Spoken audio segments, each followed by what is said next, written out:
Long before maps carved up the heart of Africa, and long before the boots of colonizers touched its soil, there thrived a people hidden deep in the uncharted jungles of the Congo. Among the twisted roots, mist-drenched canopies, and roaring rivers, a tribe lived that spoke not to the world, but to the dead. They were known only by a name whispered by terrified neighboring clans. Balokia, the bone-masked people. No outsider had seen them and lived. But legends endured. Traders who disappeared. Soldiers who ventured too far. Missionaries who were never heard from again. What remained were fragments of warnings. If you see the white face in the trees, run. If you hear drums with no hands playing them, hide. If the jungle smells of iron, pray. Their village was carved into the folds of the Ituri rainforest, hidden beneath a veil of vines and spirits. The bone-masked tribe believed that death was not the end, but only a shedding of the skin.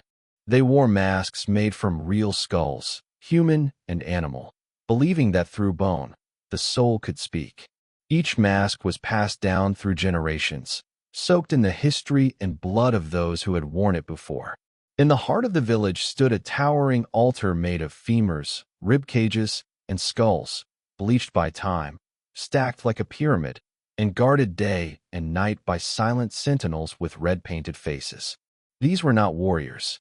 They were death seers, chosen from birth, forbidden to speak to the living. Tonight, the drums began. Not the drums of dance or harvest, but the funeral drums. Deep, slow, and haunting. A chief had died, and now the death rite would begin, a ritual that could not be seen by unmasked eyes. But something was wrong. The birds stopped singing. The mist had turned black, and from beneath the earth, something ancient was waking. Chief Mzaku was no ordinary leader. His body bore the scars of 15 jungle wars, his shoulders draped in leopard pelts, and his voice, when alive, could silence storms.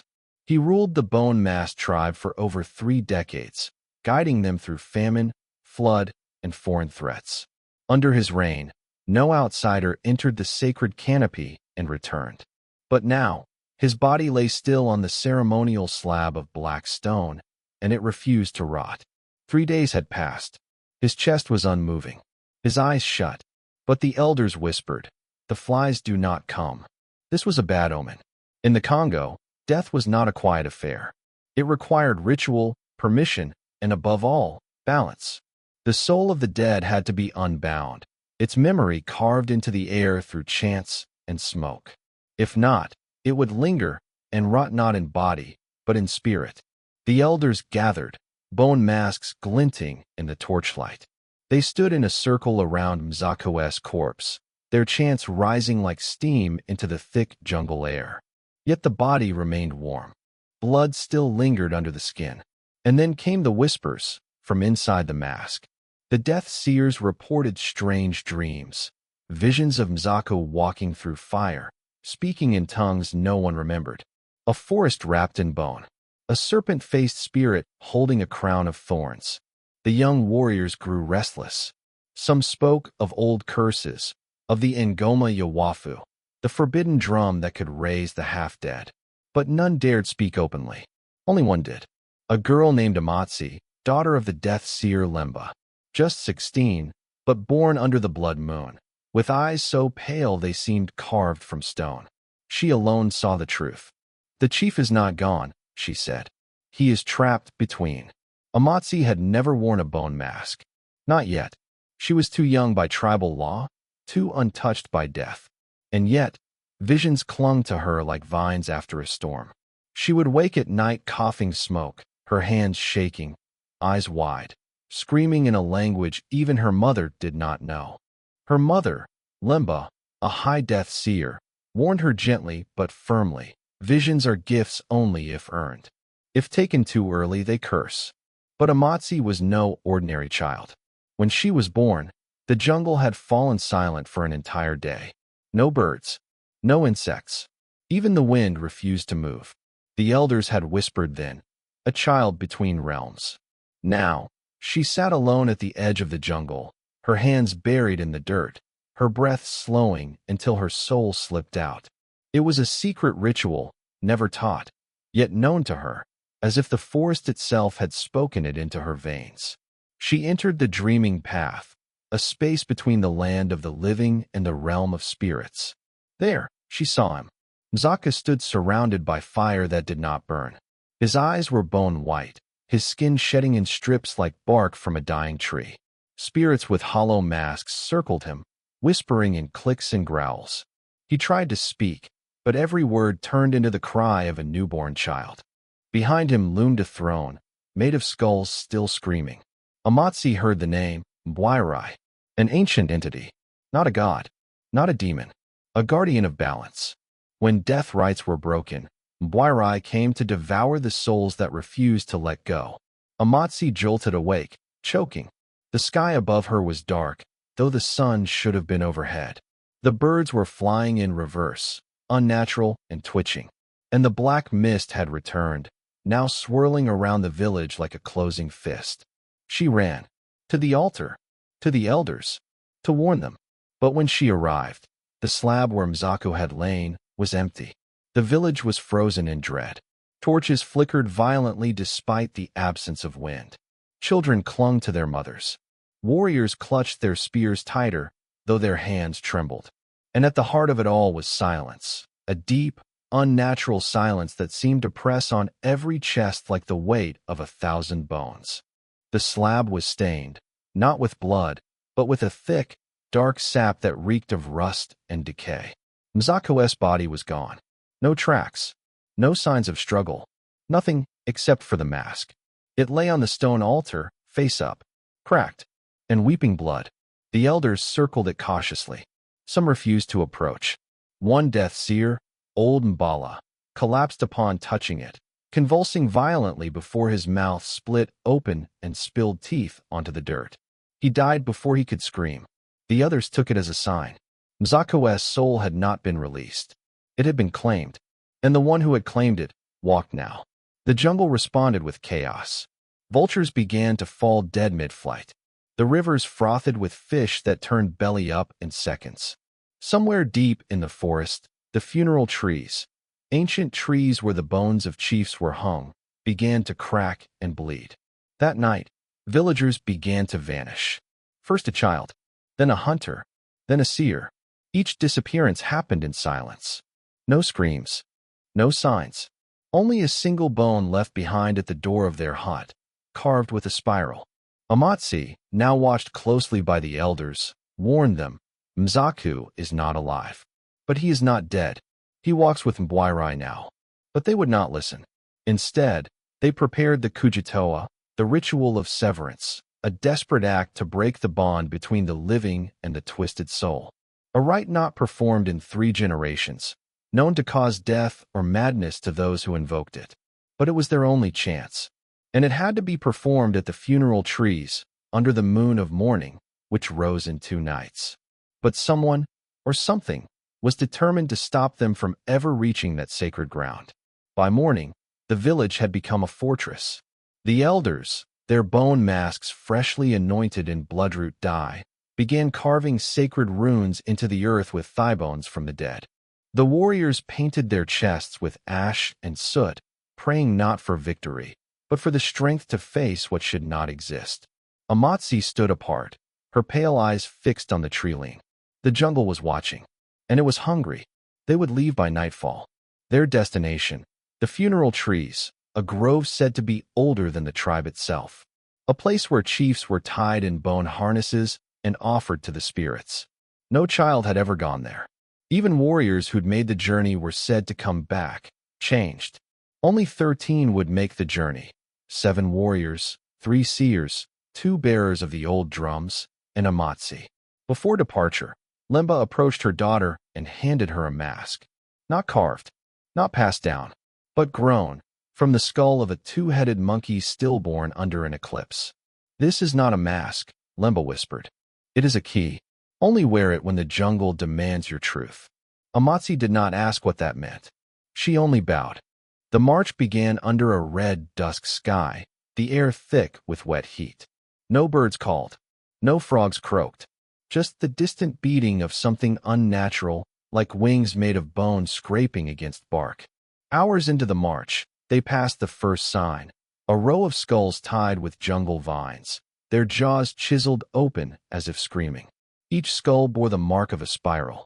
Each one was fresh.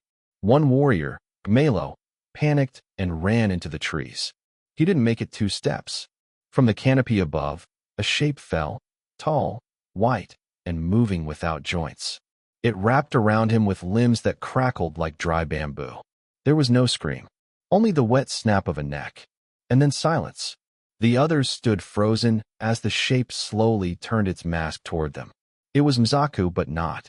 His face was stretched, hollowed. His body was covered in vines that pulsed like veins. And then he vanished, into mist. The jungle had begun its hunt. The march no longer felt like a journey. It was a sentence. Each step deeper into the jungle felt like wading into a throat that would swallow them whole. The trees grew unnaturally close, bending toward the path as if listening. The moon had risen, veiled in red mist, and the air smelled of old blood and rotting flowers. By now, the group was down to 12. No one spoke of Gmelo's death, but they all felt it, in the way the trees leaned, in the pressure behind their eyes, and in the phantom sounds that followed their every footstep. Then came the drums. No hands played them. They came from nowhere and everywhere. The rhythm was slow, deliberate, like a heartbeat heard through soil. Each beat caused the vines to tremble, the mist to pulse, and the bones on their belts to vibrate. The older warriors whispered prayers, clutching bone charms to their lips. Amatsi walked in the center of the line, her strange mask still tucked beneath her cloak. She could hear words beneath the drums. Voices, names, warnings. She turned to the elder seer, Nda, and asked quietly, "Are they playing the Ngoma Yawafu?" His eyes widened. "That drum is forbidden. It calls the spirits that even the spirits fear. But it's playing," she said, "and it's calling something closer." The jungle opened briefly into a clearing. In the center stood a tree, massive, blackened by time, its trunk pierced by 100 spears. Skulls hung from its branches like fruit. The warriors froze. It was the tree of the unrest, a marker of betrayal. One warrior, Botemba, stepped forward, muttering that they should turn back. That's when his foot struck something soft. He looked down. It was a hand, still attached to an arm, buried in the dirt. Slowly, dozens of limbs began to rise from the earth. Some were fresh, some were bone, all were crawling. The ground was not ground. It was a grave alive. The warriors drew their spears as the soil erupted. The dead had come, not to kill, but to warn. They moaned in unison, "Do not bring the mask. Do not finish the rite. You do not understand what you will free." But the path had already closed behind them. There was no going back. The clearing stank of damp death. Bones writhed beneath the soil, fingers twitching as if reaching for mercy. But Amatsi didn't step back. Her gaze was locked on one skull, a child's, that was still weeping black sap from its eye sockets. "What happens if we finish the rite?" she whispered. No one answered. Not the warriors, not the seers, but the jungle did. A sharp gust of wind ripped through the clearing, unnatural, cutting, cold, and from the north, a flame appeared. It wasn't fire as they knew it. It gave no warmth, cast no light. It was black fire, burning in reverse. It hovered above the ground, flickering and hissing as though alive, darting between trees and trailing the scent of scorched teeth. Where it passed, leaves withered, bark turned to ash, and the night itself seemed to choke. "The Mbwairai is near," whispered Nda. "We are trespassing in a realm where rites cannot protect us." The warriors readied themselves, but what use were spears against something that burned without heat? The youngest of them, Itano, tried to chant the protection verse, but his tongue swelled in his mouth. Blood poured from his nose. He dropped to his knees, and then rose again, slowly, as if pulled by strings. His eyes were completely white. He turned to Amatsi and said in a voice not his own, "Little seer, do you think the bones forget? The bone mass do not own the dead. They borrow, and the debt is due." With a shriek, he dropped, dead before hitting the ground. They burned his body immediately, despite knowing it would attract the forest's wrath. The smoke rose black and oily, writhing into the sky like a serpent trying to escape. The path forward glowed faintly, lit by spores floating in the air like dying fireflies. Amatsi held the mask tightly. They had only one night left. At dawn, they must reach the funeral trees. And once there, she must wear the mask and finish the ritual, even if it meant never returning from the other side. The forest opened just as the sky began to shift into pale blue, but no sunlight touched the ground. The moon still hung overhead like a bleeding eye, refusing to leave, and the shadows stretched longer than their bodies. The last warriors, now only 5, stepped carefully through the final thicket and found themselves face to face with legend. The funeral trees. They stood in a perfect circle, ancient and massive, with bark as black as obsidian and veins that pulsed faintly red. Bones hung from every branch, some cracked with time, others freshly strung. Each tree bore a carved face in its trunk, screaming, laughing, weeping. No two faces were alike. At the center of the grove was the spine altar, a towering mound of vertebrae spiraling upward like a staircase to nowhere. This was the place where chiefs were offered to the spirits, their bones displayed for generations, their masks sealed into the roots. But now it felt wrong. The trees swayed though there was no wind. The bones clicked together like teeth in prayer. Amatsi stepped forward. She unwrapped the two-headed monkey skull and raised it above her head. The other seers began to chant in the old tongue, one long forbidden even among their own kind. Then the drums began again. This time, they came from above, from the trees themselves. Branches struck one another like arms. Skulls bounced in rhythm, and the wind that wasn't wind became song. Amatsi placed the mask upon her face. The world changed instantly. The trees screamed. Her feet left the ground, and she was pulled upward, into the mask, into the world beneath bone. Inside was no forest, only a sea of skulls, stretching forever. Each skull held a memory. Each one whispered truths. Here, Mzako waited, his body made of vines, his eyes missing, his mask cracked open. "You seek to return balance," he said in a voice that echoed with 100 other voices. Amatsi nodded. "You will not leave whole," he warned. She replied softly, "I was never whole to begin with." Amatsi drifted through the sea of skulls as though her body had dissolved, her essence pulled between dimensions. The bones murmured secrets, some of the tribe, some far older. She saw memories not her own. A mother burying a child beneath a blood moon, a man screaming as his mask fused to his face, warriors dancing as they burned alive, mistaking agony for salvation. And at the center of it all stood Mbwairai. It had no shape, only suggestion, a shifting tower of faces stitched together with sound. Its voice didn't speak words. It unraveled them, syllables twisting into madness before settling into meaning. "You bring a soul that clings," it said, not with malice, but exhaustion. Amatsi could feel Mzako's presence now, tangled in a loop of agony and pride. He had refused death, refused to release control of the tribe. He had interrupted the rite. That interruption opened the gate that should have never been touched. And now Mbwairai demanded a cost. "No soul is free," the entity intoned. "Every mask is borrowed. Every ritual, bought in blood." Amatsi spoke calmly, her young voice resonating across the bone plains. "Then take me." The bones groaned. Skulls cracked open and wept.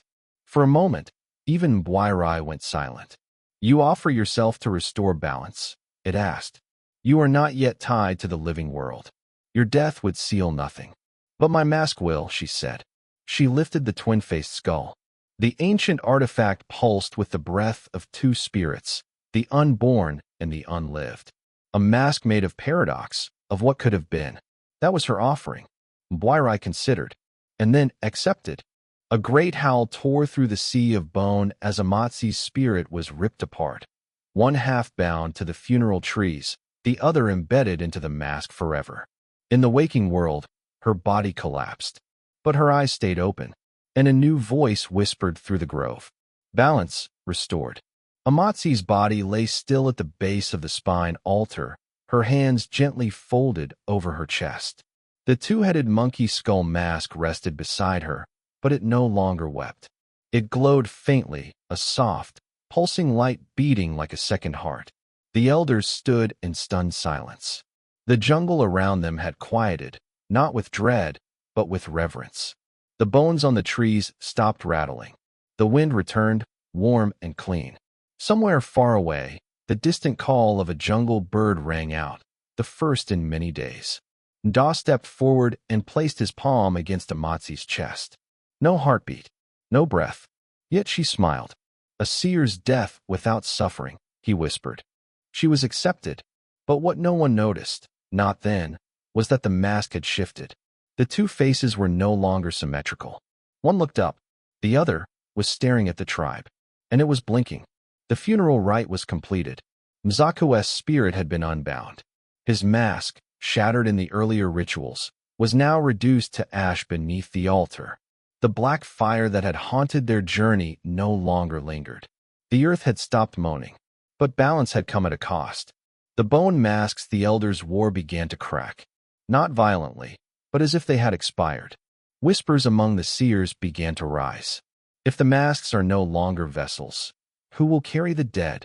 Lemba, Amatsi's mother, stood still. Her face was unreadable. She bent, picked up the glowing mask, and held it gently to her forehead. Suddenly, her eyes rolled back.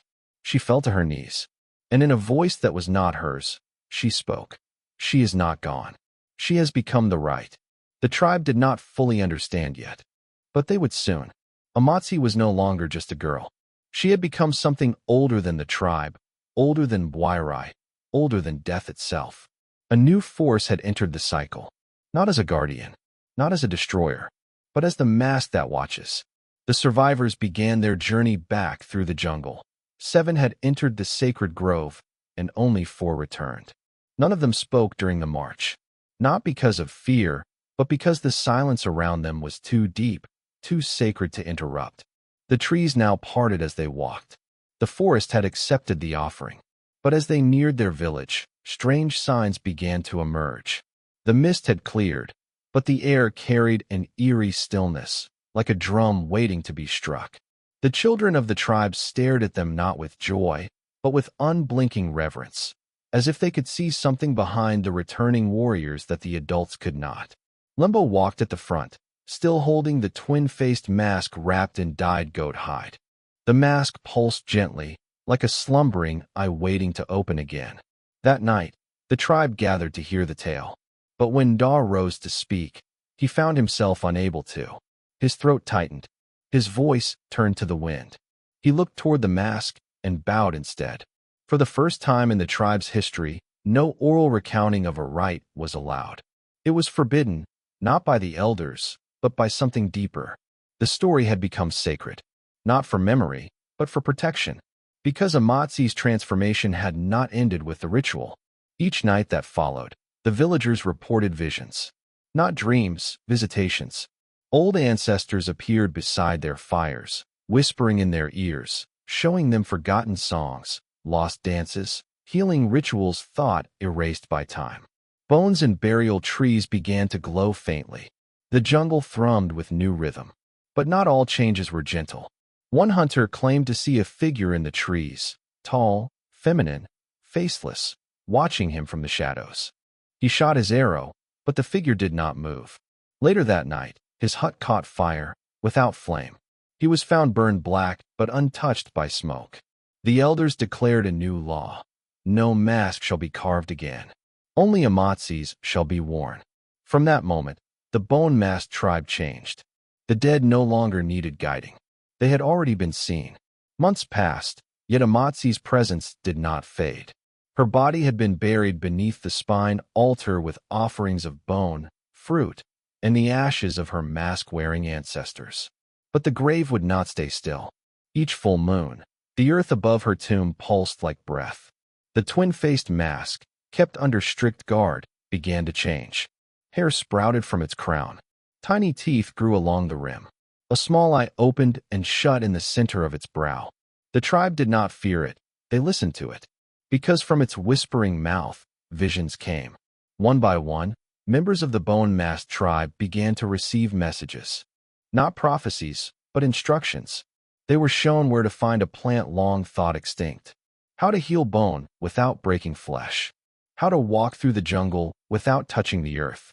The tribe flourished. No disease touched them. No outsider could find their land. Those who tried, missionaries, poachers, armed patrols, either vanished or returned wild-eyed, unable to speak. Whispers spread to neighboring tribes. Fear returned. Some said the bone masked had made a pact with Mbwairai. Others claimed they had resurrected a jungle god. But none dared enter their territory again, because now the trees themselves wore masks. Yes, the jungle had changed. Bark grew in the shape of faces. Vines twisted into skeletal forms. Rivers no longer reflected the sky, but instead shimmered with visions of the dead. It was Limba who finally spoke to the gathered elders one night. Her voice was calm. Before, we were the watchers of death. She paused, holding the now-living mask in her hands. But now, we are the bridge. Amatsi is not only seer. She is the gate.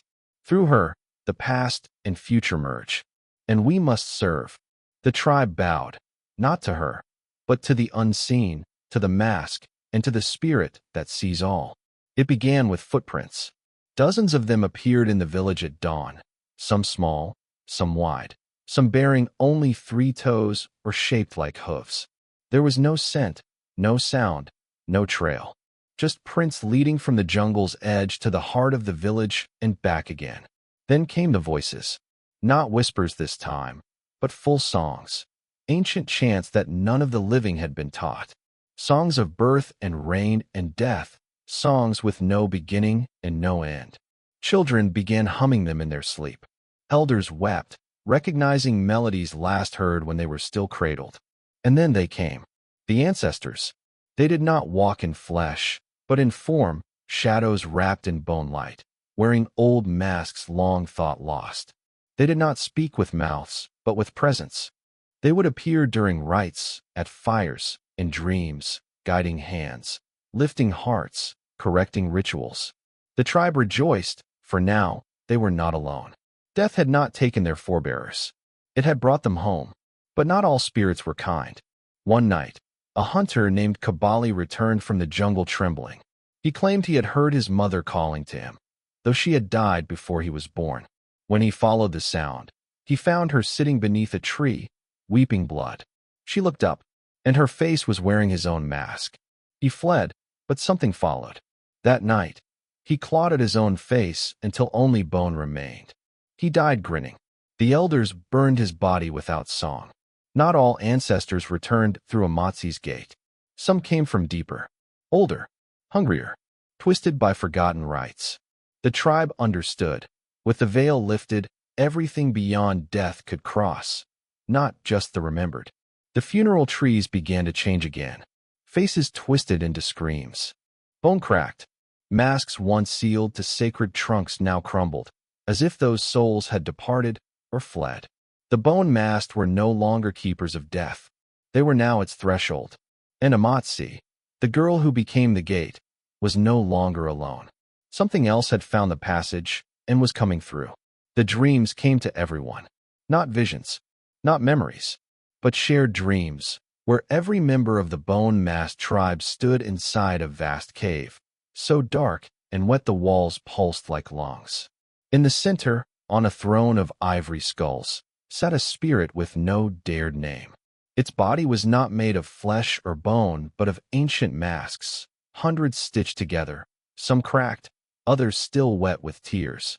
And atop its head, a crown, not of gold, not of feathers, but of teeth, taken from both the living and the dead. This was not one of their ancestors. This was something older, something from before the forest had a name. The elders called it Nzobalu, the one buried in echoes. A god-banished spirit who once ruled the underworld before the funeral drums taught death to sleep. Long ago, Nzobalu had been sealed behind layers of rites, forbidden songs, and the bone masks of 10,000 ancestors. But Amatsi had opened the veil, and Nzobalu had smelled freedom. It began to infect the tribe subtly. First, the drum stopped working. When played, They produced no sound. Then, sacred water used in death rites turned black. Trees wept sap that burned the skin. Children were born without eyes. Amatsi herself began to change. Her shadow no longer matched her movement. Her voice came layered, echoing like someone else spoke with her. When she looked into a mirror of still water, she saw not her own face, but one wearing the crown of teeth. One night, she wandered into the forest and vanished. They searched for 3 days, found her sitting beneath the oldest of the funeral trees. Her face was masked, but it wasn't one made by the tribe. It was stitched together from flesh. Her voice was calm when she finally spoke. Nzobala does not come to take. He comes to remember what we stole from him. The elders understood the truth. The bone masked had not been the guardians of the dead. They had been jailers. And Amatsi had broken the final lock. After Amatsi's transformation, the jungle changed in ways no ritual could undo. The air itself grew heavy, dense with the weight of 1,000 unheard prayers. Monkeys screamed in the shadows. Panthers refused to hunt. Even the wind, once a carrier of drumbeats and chants, fell silent, as if it feared what moved beneath the trees. Then the masks began to bleed. One by one, bone masks hanging in the shrine of the ancestors, some centuries old, started dripping dark red sap, thick and warm like real blood. Not all at once, but slowly, deliberately, as if each mask mourned its own broken purpose. The tribe panicked. Children were pulled from the sacred grounds. Rituals were canceled. The drummers refused to touch the skins of their drums, claiming they now beat on their own, whispering words no human tongue could speak. And deep inside the jungle, near the oldest burial mounds, graves burst open. The dead did not rise, but neither did they stay buried. Bones, skulls, and tusks surfaced as if the earth vomited them out in protest. A warning. Nzobala was waking. Amatsi returned to the village, not walking, but carried on a litter made of vines and bones, her eyes now pale white, her skin marked with swirling sigils that shimmered like snake scales under moonlight. She spoke not with lips, but with the wind, and the wind said, "The age of silence has ended. We buried what we could not destroy. Now, it is time to finish what we began." The elders debated fleeing. But where could they go? The bone masked were bound to the forest, through rites, spirits, and blood. Leaving meant spiritual death. Worse, they feared that wherever they fled, Nzobala's shadow would follow. One last hope remained. An ancient rite, older than the bone-masked tribe itself, called Mbembe Bikura, the drowning of memory. It required sacrifice. It required blood. But most of all, it required the burning of the masks. All of them, even those carved from ancestors' bones. No act in the bone-masked tribe's history was more feared than the rite of Mbembe Bikura, a desperate ritual invoked only twice in their oldest remembered lore. And each time, it came with a cost so great that the tribe nearly vanished afterward. But now, it was their only hope. The elders assembled the sacred masks, over 700 of them, each carved from bone, horn, or skull. Some were generations old, made from the ribs of tribal kings or the jawbones of wise seers. They were more than objects. They were living spirits, passed from ancestor to child. Amatsi stood silently by the pyre, a figure neither wholly human nor fully spirit anymore. Her body pulsed with symbols of fire and decay, no longer speaking with voice, but echoing inside minds. The forest listens. The dead we honor demand release. Burn the past, or the past will burn you. One by one, the elders placed their ancestral masks into the great pyre. Some wept, others trembled. The air thickened, and as the flames rose, the forest screamed. A high-pitched, echoing wail, not from a beast or bird, but from the trees themselves. Leaves withered instantly. Birds dropped dead mid-flight. Even insects abandoned the soil. And then, it happened. The sky turned gray-black. Rain began to fall, but not water. Ash. Ash that stung the skin, that coated the tongue with the taste of bone and regret. The fire burned higher, unnaturally so, as if the spirits fought to escape. Shapes twisted inside the flames. Warriors, hunters, Mothers, babies, generations burning together. It was not mercy. It was cleansing. As the last mass cracked and collapsed into cinders, Amatsi stepped forward. Her feet bled. Her mouth opened, and a voice older than time emerged. Nzobalu is watching, but not yet walking. You have bought breath, not peace. Then she collapsed. No pulse, no breath. Just her charred mass beside her crumbled to dust. But her eyes remained open, watching, unblinking. The tribe fell into mourning, but even deeper, into fear.